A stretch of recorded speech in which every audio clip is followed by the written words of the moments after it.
Thank you very much, Chair. Abdul Samad Sharif Nassir, Governor of Mombasa. Maybe I allow the team to be able to introduce themselves. Thank you, Chairman. My name is Edwin. I'm the CC for Finance and Economic Planning. Morning, Chair. I'm Lazima, the Chief Officer for Finance, County Government of Mombasa. Good morning. Assalamu alaikum. My name is Fatma Nabhan, Advisor to the Governor on ICT. Thank you. Good morning. My name is Joshua Otieno, the Principal Accountant. Good morning. My name is Bishara Mohammed, Accountant. Good morning. My name is Dalton Mwagogo, Chairman of Audit Committee. Good morning, everyone. My name is Robert Makoha Murunga, Assistant Director of Finance.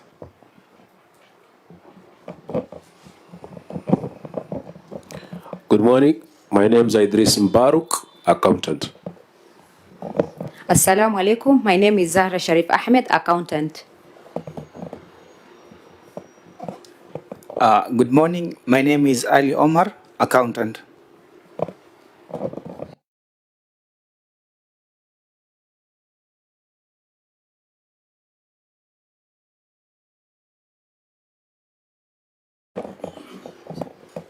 Good morning. My name is Nicholas Mochiru, Head of Internal Audit, Mombasa County Executive. Good morning. I'm Nurawat, I know they're introducing Accountant. themselves, but you're not able to see them. Maybe it's good you just stand. Good morning. Assalamu alaikum. My name is Fatma Yusuf, Accountant. Good morning. Assalamu alaikum. My name is Omar Abdallah, Supply Chain Management. Good morning. Ayub Ridwan, Director.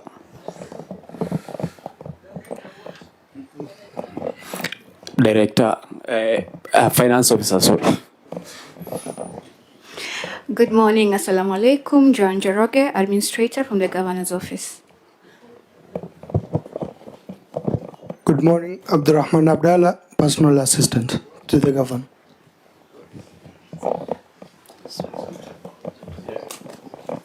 Good morning, everyone. My name is Harub Khatri, Speaker, Mombasa County Assembly.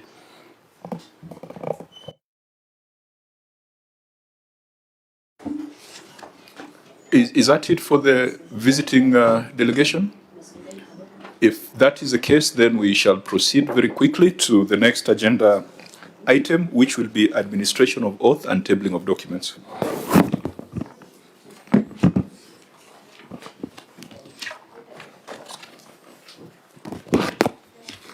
I, Abdul Samad Sharif Nassir, do solemnly swear that the evidence that I shall give before this committee in respect of the matters before the committee shall be the truth, the whole truth, and nothing but the truth, so help me God.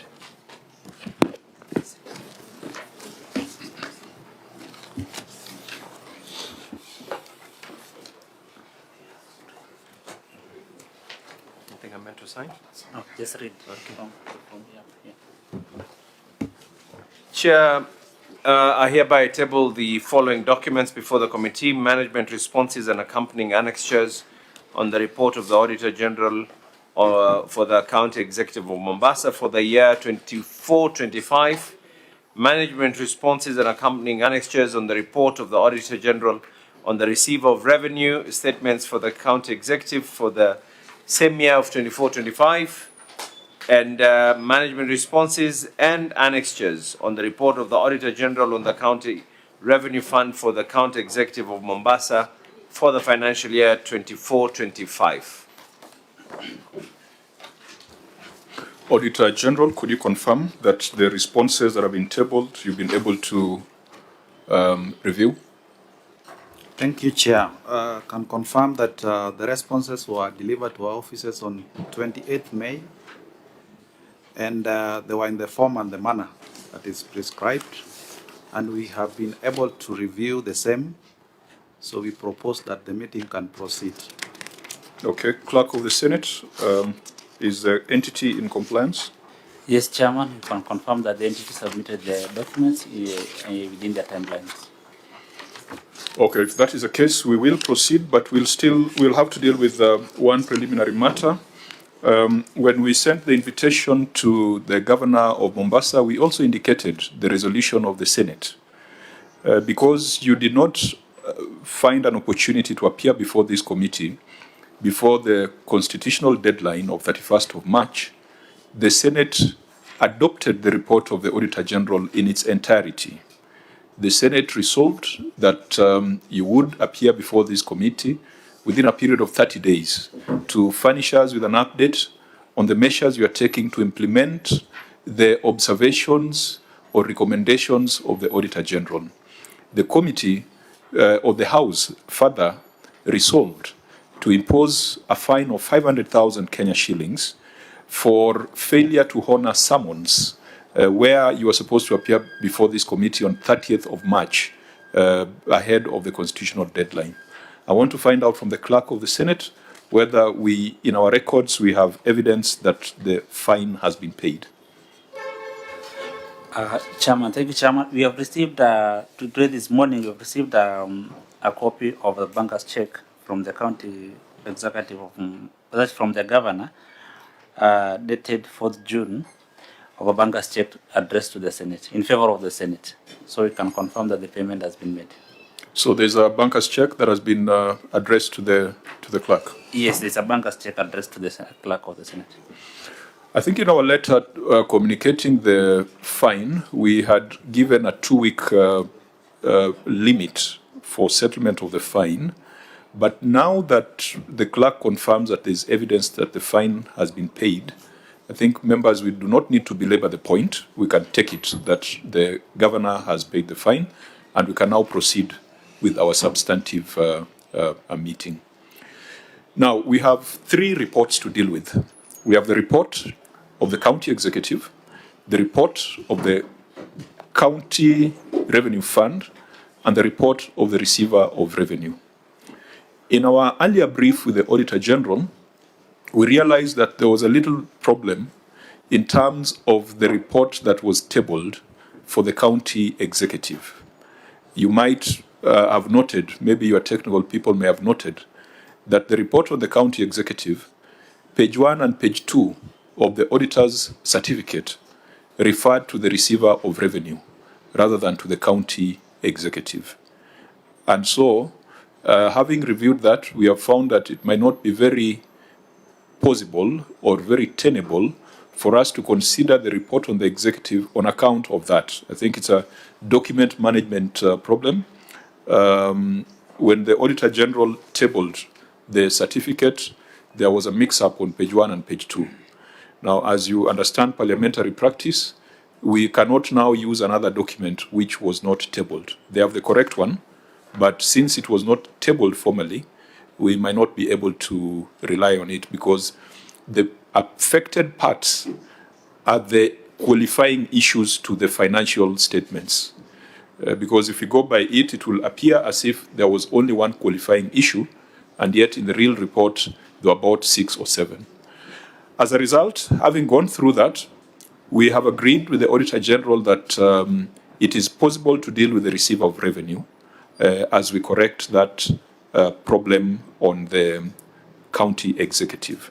So today, we will deal with the report of the receiver of revenue, which is not small because it's you had a 6.9 billion budget on that.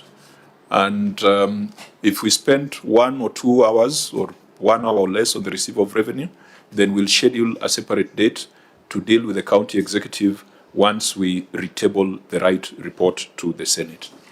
So as agreed, honorable members, we will start with the report of the receiver of revenue. Governor, I can see you are itching to say something. No, I'm not itching, but in the spirit of fair administrative justice as well, if I was fined 500,000 shillings because I was not present, is someone taking responsibility for the fact that they did not table the documents the way they were meant to be tabled? Because even that 500,000, I had to, Faki helped me with some money, and the speaker I'll bet he helped him a bit late, and some of my staff members walichanga changa hapa. That's why today morning is when we were able to pay that $500,000. Chair, Chair, just before. Senator, I think, Governor, that is a very dangerous path because the Senate requires that money comes from your pocket. You are admitting that we should refund the people who have contributed that money to you so that we get money from you. Secondly, the good thing with you is that... If they give it to me, it's mine. Just a minute. Let's allow Senator Sifuna to... Only the good thing submit. is the governor has been a member of parliament. He has chaired committees similar to these ones. The consequences of failure to appear to the committee are in the standing orders. So I would want you, in your vast experience as a parliamentarian, that request that you've made, which standing order are you anchoring it on, or which law? Chair, Senator Sifuna is asking me to wear a role that I once wore. Over the years, from the time that I was a member of parliament, an able member of parliament, and a seasoned member of parliament, and a seasoned chair, standing orders changed. But if given the opportunity, I don't mind actually going back and rereading those standing orders. But I am aware. And one of the things that has changed in Parliament as well is the Public Investment Committee was split into 3. Standing orders were actually changed during our time. CSs were not appearing.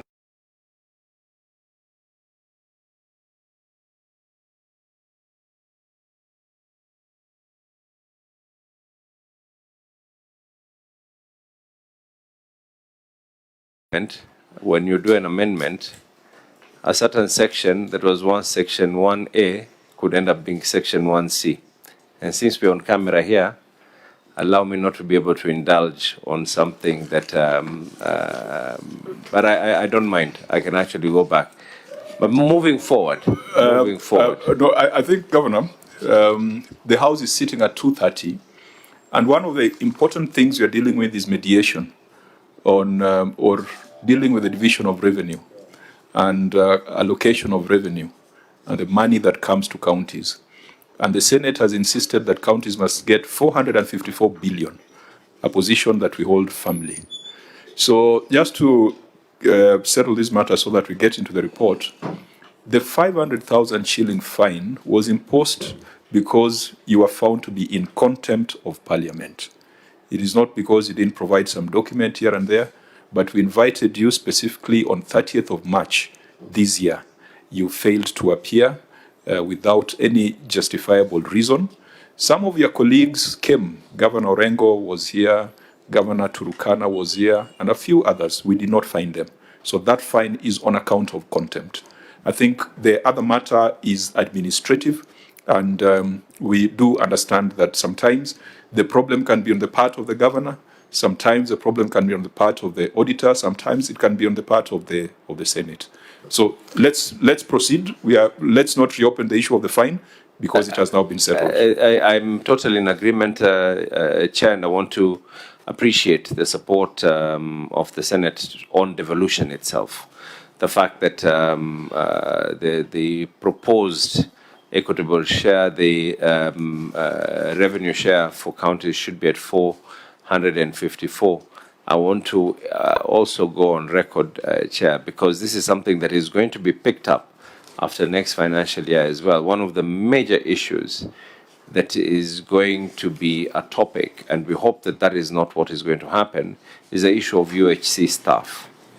Failure for UHC staff to be absorbed and their money to be as part of equitable share, there is going to be a challenge, Chair, because then those staff will have to be hired based on the fact that if it is conditional grants, they'll only be able to be hired based on that period, because not all counties can be able to afford a total cumulative figure for all counties would be 8.9 billion shillings.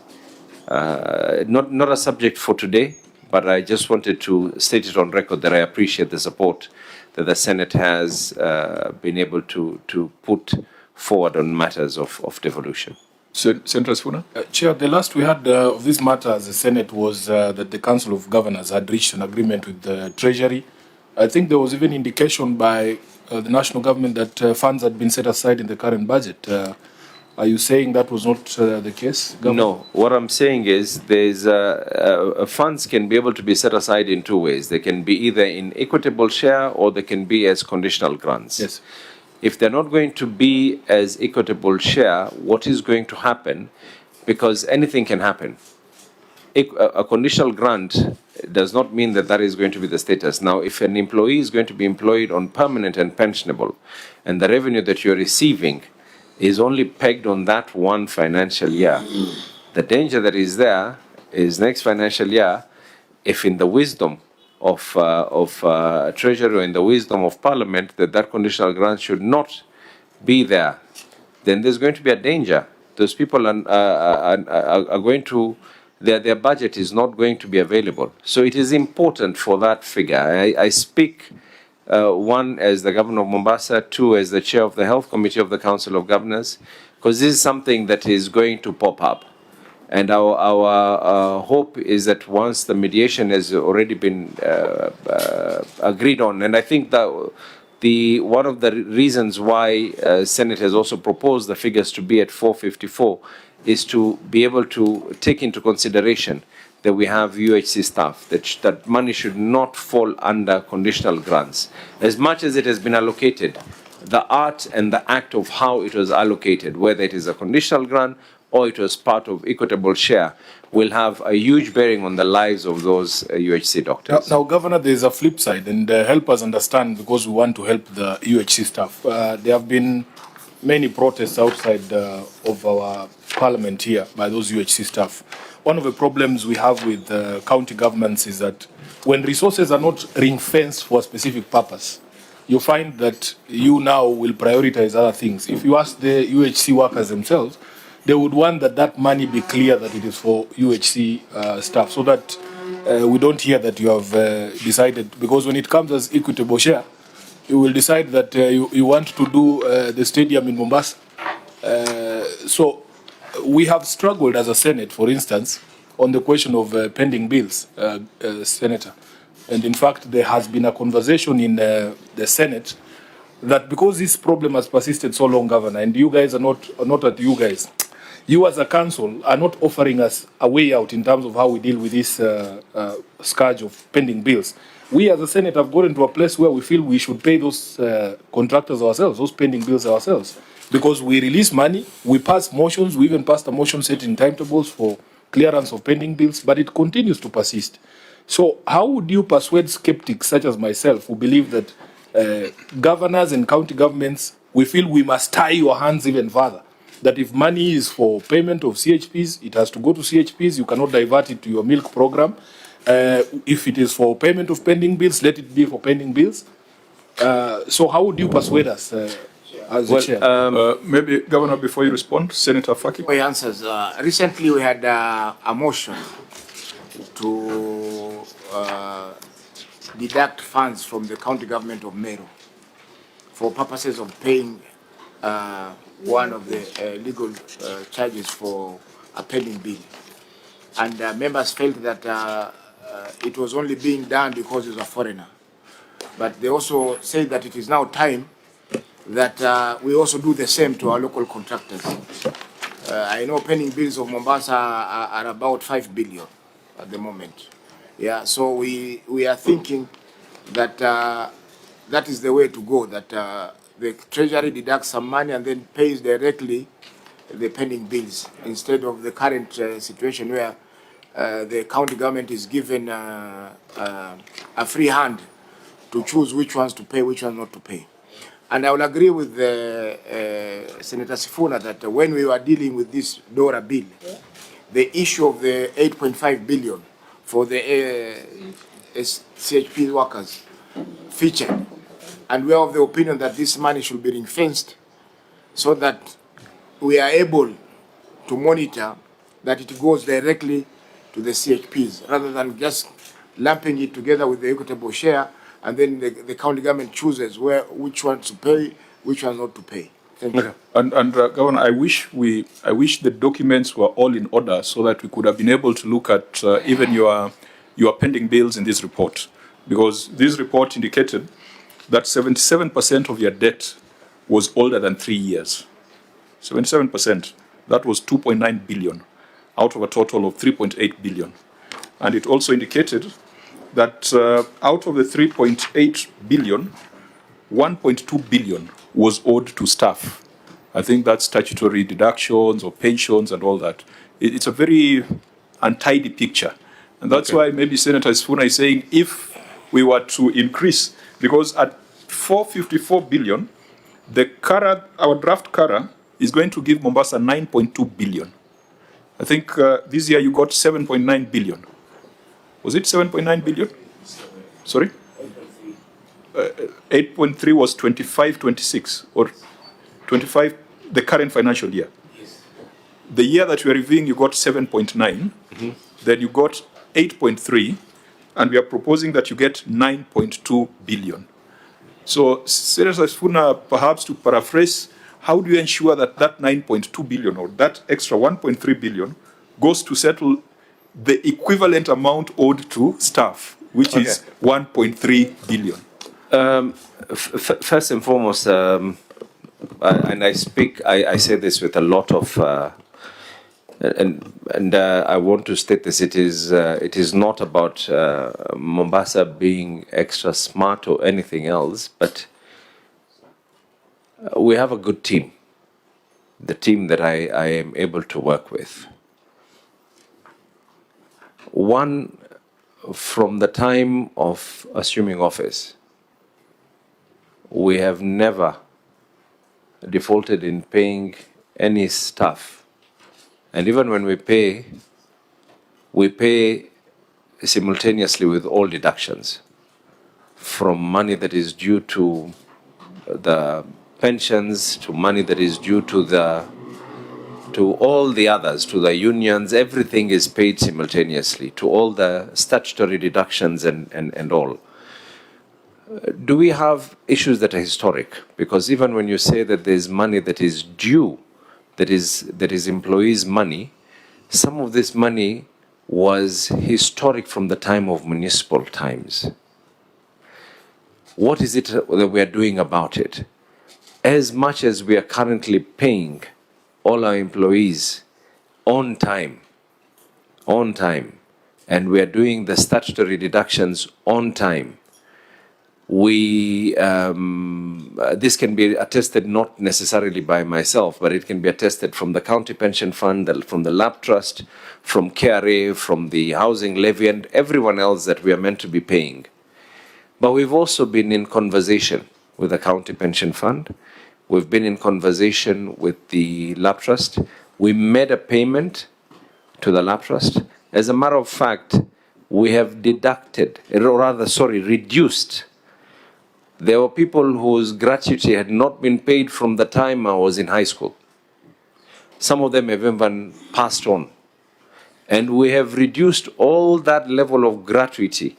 If I'm not right now we are at which year? We have reduced from all the way from the 80s, we are currently at 2023. So as we are paying everyone, we are also reducing on an aging analysis. Though that is now on issues to do with staff. On issues to do with the CHPs, again, Mombasa first of all started paying CHPs. It was a decision we took to pay CHPs before even there was the national government arrangement to be able to work on this. Are there counties that have not followed suit? By all means, yes. There are counties, but are there many? No.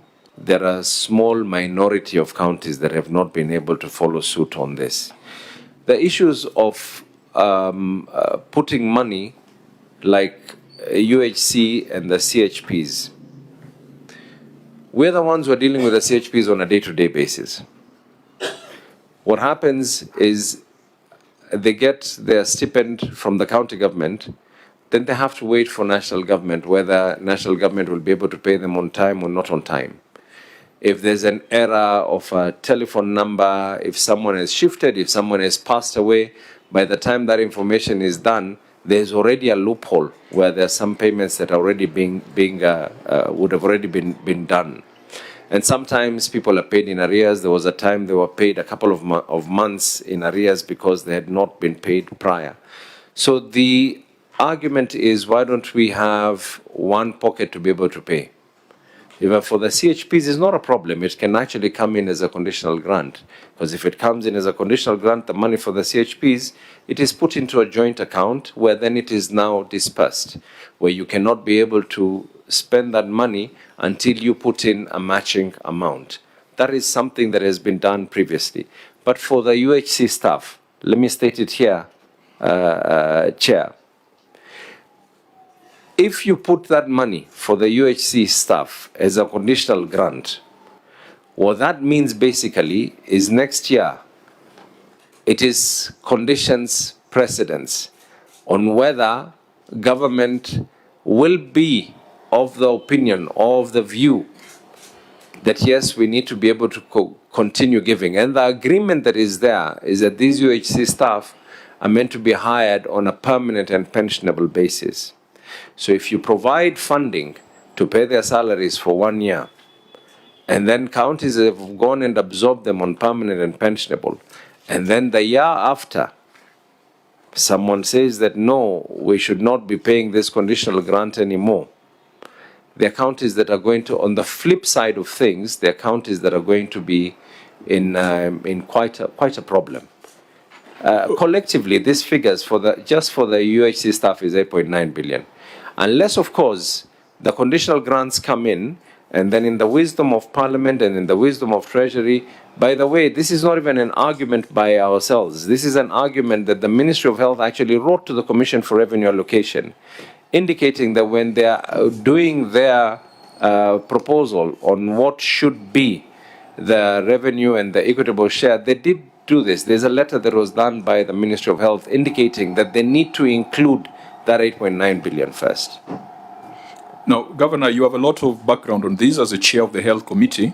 I think let's come back to the numbers, but we hear you. Your contribution will guide us when we are making our debate on the matter. We thought that ring fencing it would be to give hope to the UHC workers. We've thought that ring fencing, we must find a way of ring fencing an allocation for settlement of pending bills, but we are also aware that budgeting is the domain of the county assembly. And perhaps what Senate can do is to make certain recommendations to the county assemblies that now that we have increased the allocation to Mombasa County, perhaps you need to prioritize this 3 billion that has been outstanding for over 3 years. I think we cannot direct the assembly. We can only advise the assembly on that. Chair, I love the concept of actually ring fencing for purposes of paying pending bills. In fact, this is a proposal that I sent a very, very long time. I did this proposal the first year I was in office to Treasury. But I think the whole concept itself was very, very new. When you ring fence and you say that this is an amount of money that we need to be able to pay for purposes of paying pending bills, the argument was, if I invoke the fact that I have a good working relation with financial institutions and that I'm not someone who goes and takes money from this pocket to pay this other pocket, and financial institutions are ready, and they said that, you know, if you're pending bills, you have been able to commit 1 billion shillings, and I know that you can be able to pay this 1 billion shillings, allow me to advance this 1 billion shillings to those people who are. A number of you here are lawyers, and you will also agree with me that one of the biggest challenges that is there on matters of pending bills is the fact that when you don't settle a bill today, tomorrow it does not become a bill anymore. It becomes double or triple that bill. This is a county government that I've seen situations where someone has even dared to try and give us a pending bill of what it is that is being allocated to this whole county government. And there's nothing that even surprises me anymore. Having been where you are seated, I have seen situations where a pending bill, someone in the courts decided and made a decision that it is okay to actually attach even national food reserves. And the last time that I checked is that the law does not exist in a vacuum. Whatever it is that we do, I agree with you. If you actually put that proposal, it would, for argument's sake, I'm one of those proponents, and I've said this, and I know that it is not something that might augur well with others, but I'm one of those proponents who actually feels that statutory deductions can be deducted at source. It's just that the law currently, the PFM does not allow it. But the reason I say this is because I'm currently financing taxes.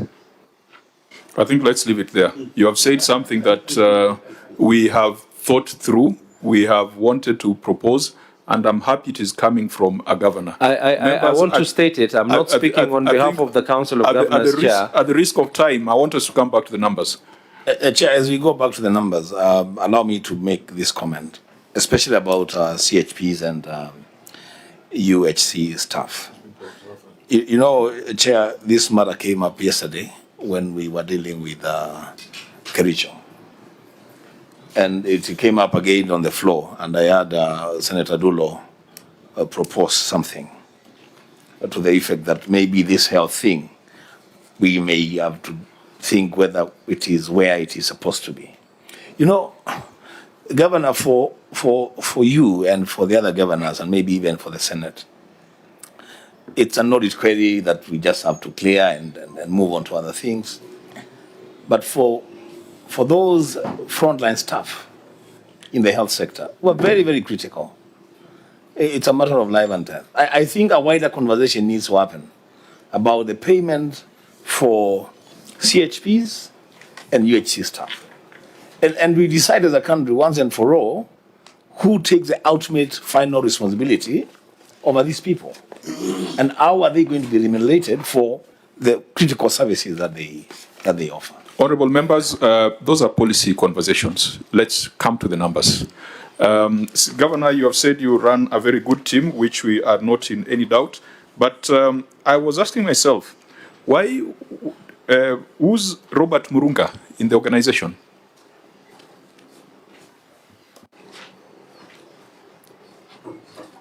He's the Assistant Director of Finance.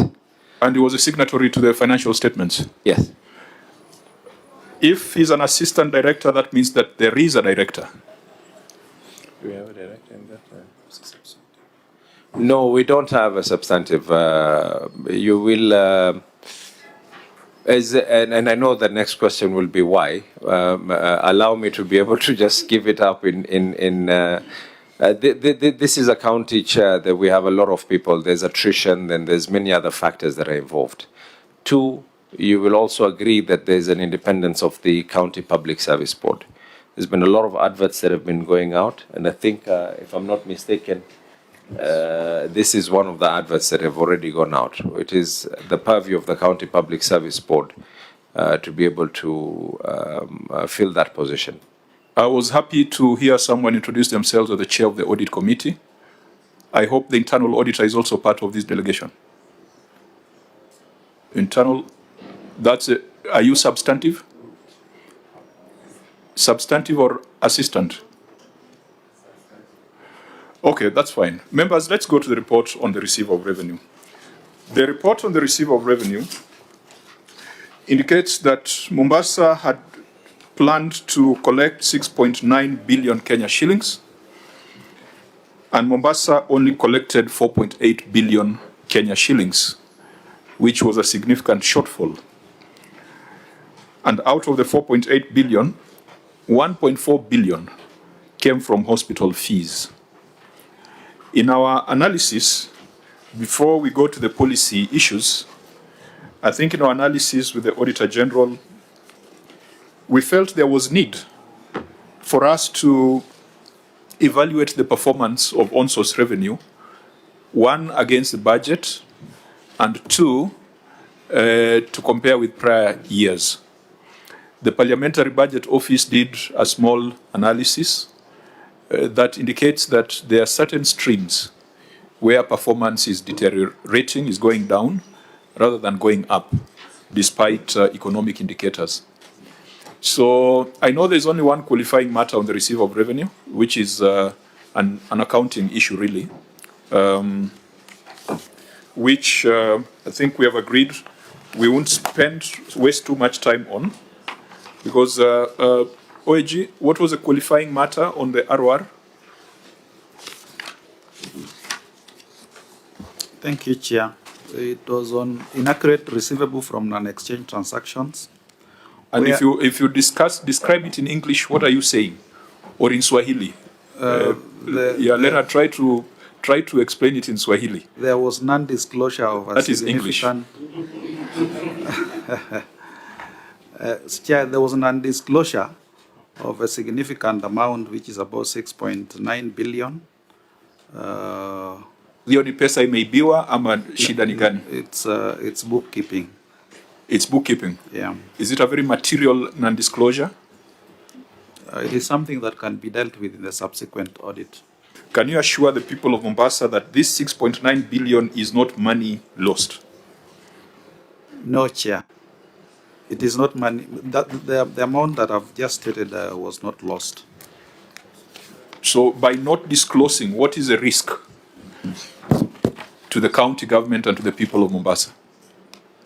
Chair, the financial statement should be accurate, and it should be a guide to the policy users and also other stakeholders. So as a county government, it is prudent that you disclose figures where they are required.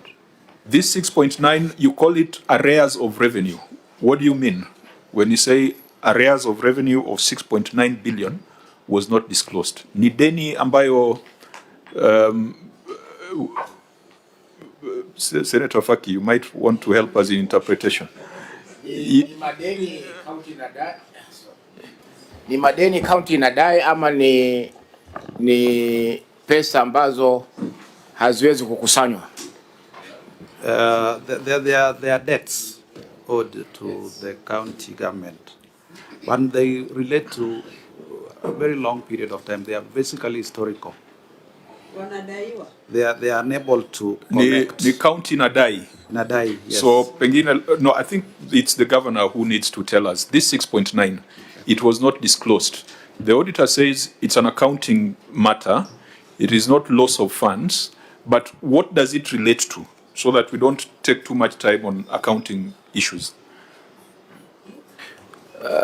Chair, in Kiswahili or English, because I'm seeing this session is going in both languages. They are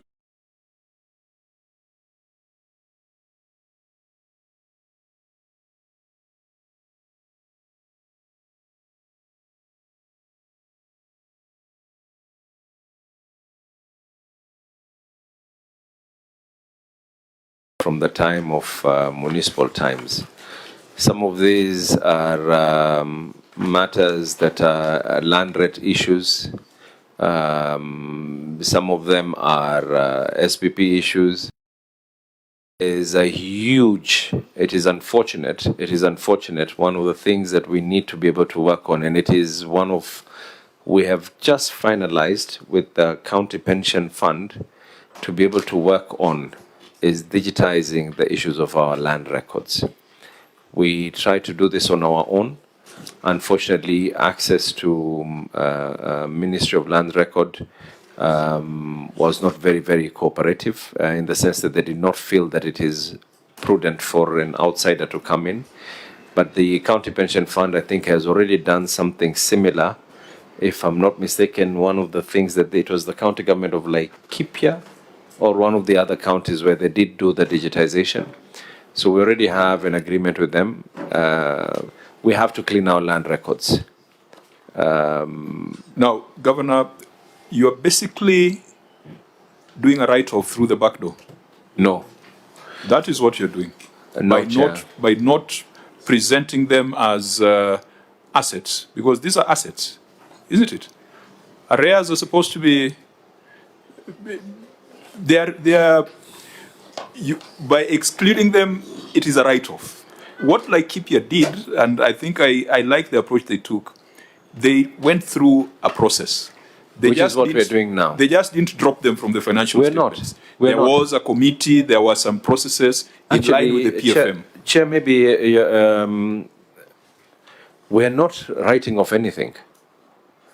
There has never been a process for us to even start thinking of writing off anything. What we are simply doing is, when you have a mother title,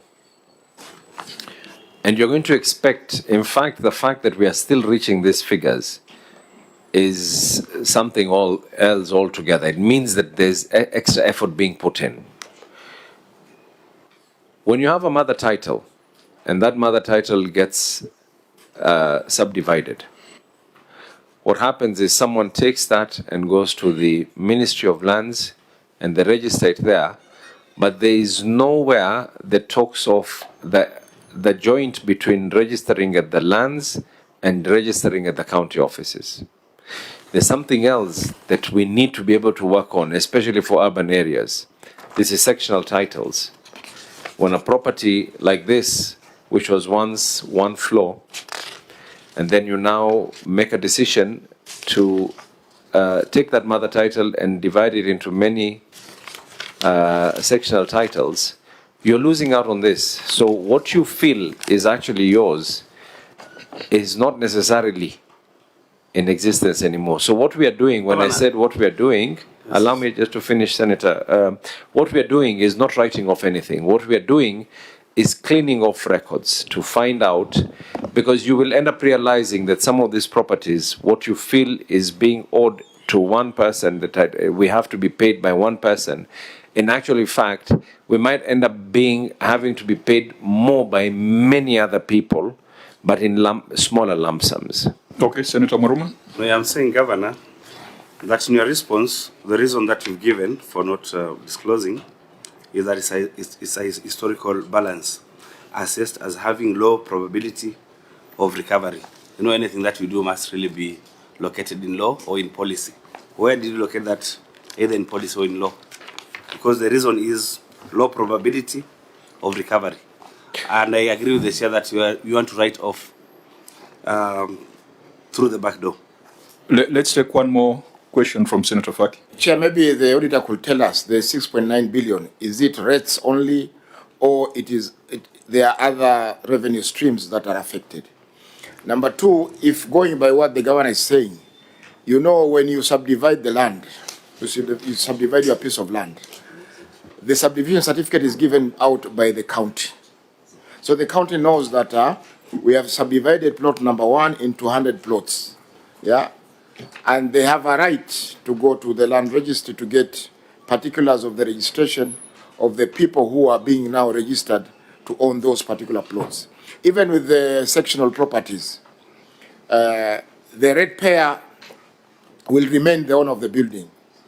But the law has been amended now such that even the owners of the sectional property, the flats or apartments, are able to pay rates because they are enjoying services like roads, water, sewage, and all that. They're supposed to pay for that also.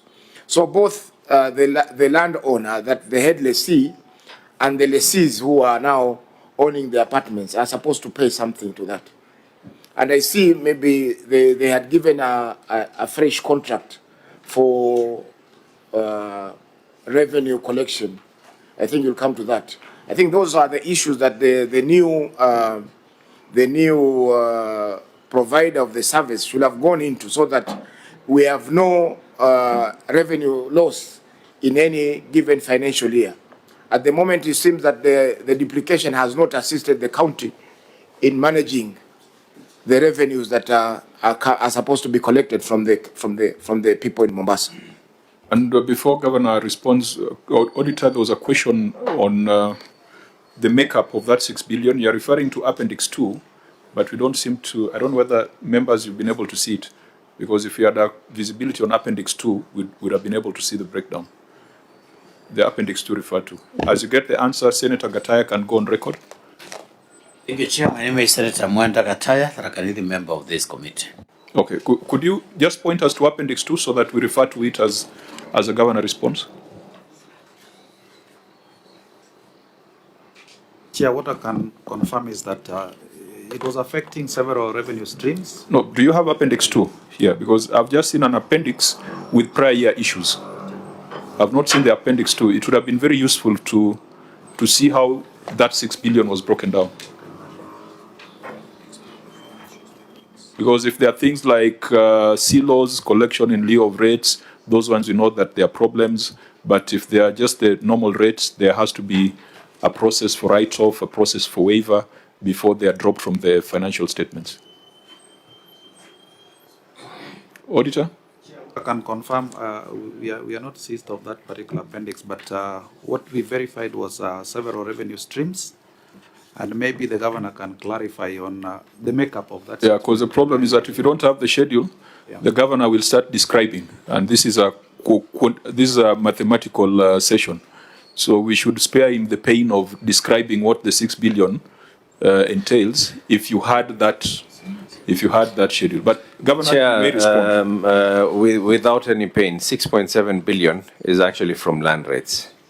The rest is split into all the other. The 0.2 is split onto all the others, including business permits and the rest.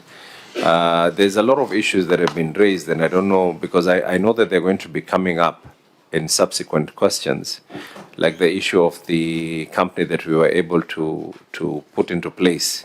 The revenue collection system. Collection. We can deal with it substantively when we come to that matter. I seek your guidance. It is up to the way you will guide me, because the senator had raised it, and I wanted to just. But this is one. I want to give Amanda off here. There is nothing like we want to do any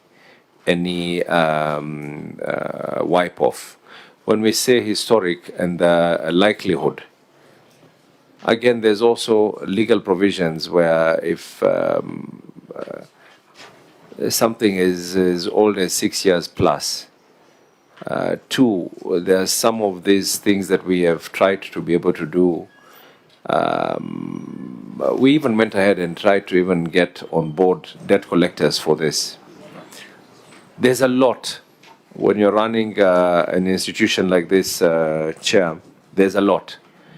One of the other things that we, and I think that is going to be the only way out for us to be able to properly verify on these particular matters, is once we have the proper digitization in place. Because the digitization is going to go hand in hand with the GIS map, and it is going to now pinpoint exactly this property is here and this property is here. You will realize the last digitization that was done for these particular records was probably, so that last attempt that was done to even digitize these records was probably, was it 20 years ago? And then the way the system and technology then, the way it was, if an error was done, instead of an A, an I was put in, everything reads differently. And that is the reason why the digitization that we want to do, mapping it out and putting it together with the GIS lab to confirm and fix every single piece of title like a jigsaw puzzle. That is the only way that we can be able to sort these problems. I agree with Governor, just wind it up so that we go to the numbers. I agree with the senator. Some of those issues the way are in he the said report. that the senator raised, he didn't raise, but he stated a statement of fact that when a subdivision is done, the county government is the one that does the issues the necessary certificates. But then now again, it is a manual process from us. Because even after you've done the subdivision in the county, it does not necessarily mean that titles have been issued already. So right now we have to do a manual process of sending our people to the Ministry of Lands, confirming what are the new titles that have been put in. Right now we're in the process. We're struggling, but we're getting there on issues of sectional properties as well. Okay, let's go to the numbers. Let's go to the next matter. But we are exiting by giving guidance that receivables from exchange and non-exchange transactions must be fully disclosed. And I think we are agreeing here that that disclosure, that correction can only be done at the end of the subsequent financial year. Auditor General, isn't that the treatment? Yeah, that's very correct. And we are also saying that there should be no write-off, no waiver, without following the provisions in the Act and in regulations. By all means. Fine. Chair, now that you have ruled, I think we just move on because that's a basis for qualification, and we have been referenced to Appendix 2. That Appendix 2 is not available. So all we are doing here is just narrative. I mean, what are we saying? So you have referenced Appendix 2, which would have helped us to look at the figures and deal with real numbers. Chair, just to add on to what Senator Mbua said, maybe we needed evidence of effort to recover this money. You put up a notice, for example, of waivers. We need that in our appendices, effort to recover that money. And also we need to see the figures in terms of when the default was committed and whether we had a task force, having an effort to get this money paid. Did we write to the Assembly maybe to have the waivers maybe sanctioned? All those. Senator, I want to restate it. Governor, there are no waivers. Just let why are we order, Governor. Let the Senator just conclude. Just evidence of that effort. I could also give some guidance on even on how we respond on that, because I think what the auditor has cited is inaccurate receivables, actually more or less non-disclosure, isn't it? Otherwise, it would have been long outstanding revenue arrears. So let me guide so that we go to the next issue, which talks about budget versus realization, and we go stream by stream. And this conversation, I think many of the questions are going to be answered. So, Auditor, let's go to your next issue, which is budgetary control and performance. And Senator Mbua, I agree with your frustration on the absence of Appendix 2. I think we will deal with that internally. Thank you, Chair. Budgetary control and performance. The statement of comparison of budget and actual amounts reflects final target revenue budget and actual amounts on a comparable basis of 6,930,655,697 and Kenya shillings 4,880,829,952 respectively, resulting in and a collection of 2,049,825,746, or 30% of the budget. The under collection affected implementation of planned activities and may have impacted negatively on service delivery to the residents of Mombasa. Okay. Usually we allow the governor to respond. I think we should do so.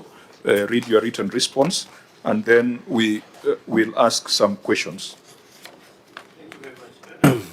Chair, the shortfall in on-source revenue was largely driven by underperformance in key revenue streams, notably land rates, SPP, market fees, fiscal planning and development, cess, conservancy, administration and property rent. Underperformance in these high-yield streams constrained cash availability and adversely affected the implementation of the planned programs and service delivery. The underperformance was further compounded by data and structural constraint, including the absence of an up-to-date business registrar, delayed updating of the valuation roll due to ongoing litigation, and incomplete land records, which affected revenue planning, billing accuracy, and enforcement. Amongst the corrective measures that we are currently doing, should I read this verbatim as well? Yeah, I think just go through it. Okay. To address the identified challenges and enhance on-source revenue performance, the county has implemented the following corrective measures. business mapping and revenue base expansion, the county engaged a consultant to undertake a comprehensive business mapping exercise to establish an accurate database of businesses operating within the county. The intervention is expected to improve the performance of single business permits and market fees through improved identification, billing, and compliance. Digitization of our land records in light of delays in updating the valuation roll arising from ongoing litigation and incomplete land records. The county has commenced digitization of land records and property records. This process will support the timely updating of the valuation roll upon conclusion of legal process and enhance land rates administration and enforcement. Automated revenue collection system.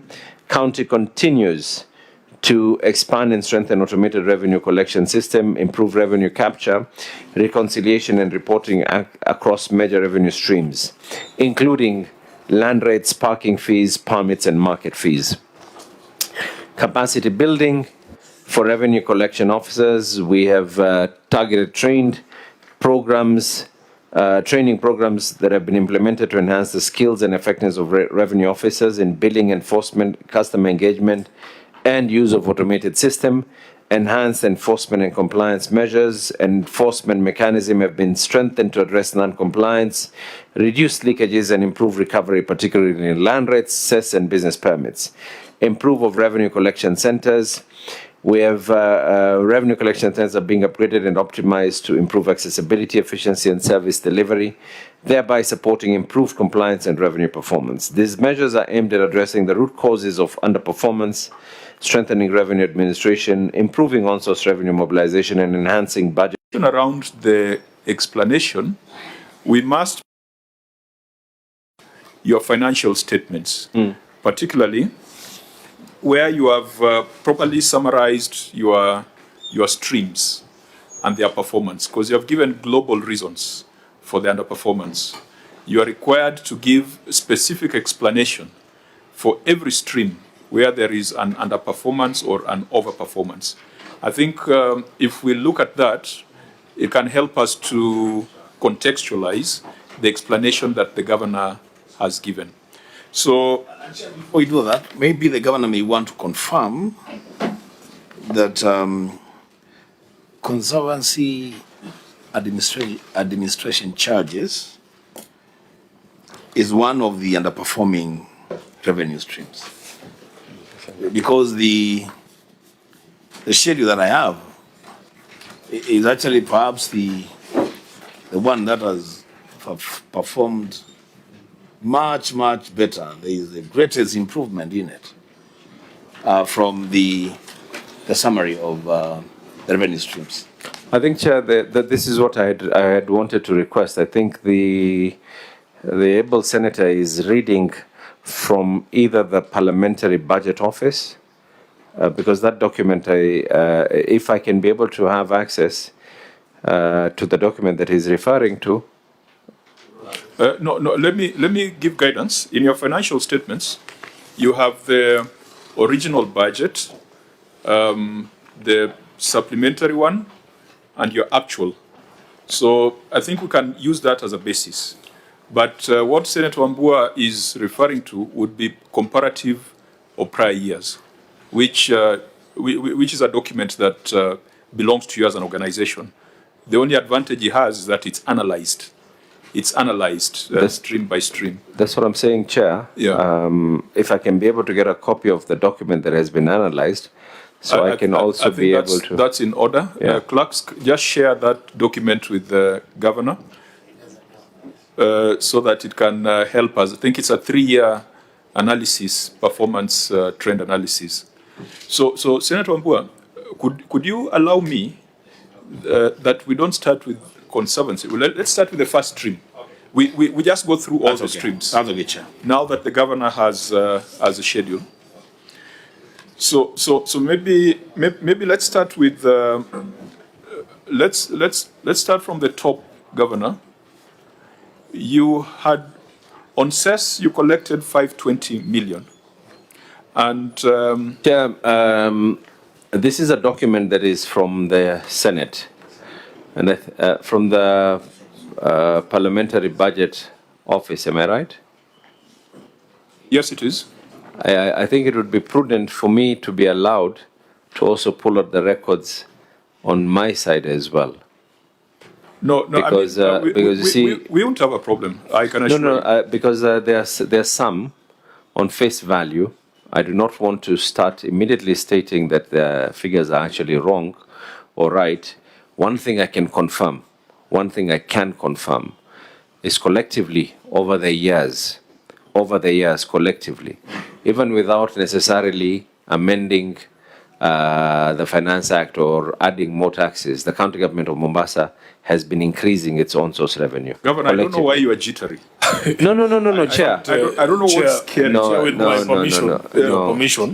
Governor, it's a very simple exercise. When we go through the list, and if there are any discrepancies between what the PBO has prepared and the financials, we will see where we are not unreasonable. In fact, in your financial statements, there is a statement there on statement of comparison of budget versus actual amounts. That's on the financial statements. I want you to confirm. Note number 10. That is fair enough, Chair. We can be able to actually that is just work on it in that is just in that supplementary. direction. That's not a problem. But we could start from your disclosure of what your budget was and what your actual was, because there underneath you have even given a narration to explain the variances, and we can start from there, isn't it? By all means. So we start from cess. So cess, you had budgeted to collect 580 million. Along the way, you thought you could collect 200 million more and revise your budget to 780 million, but you only collected 520 million. Now, the question which you can help us understand, even for the subsequent streams, what science or what maths do you use to decide that this year we shall collect 580, and along the way you do a supplementary, you revise it to 780, but only collect 520? Is budgeting scientific and procedural, or are these numbers that were sprung on you by the county assessor?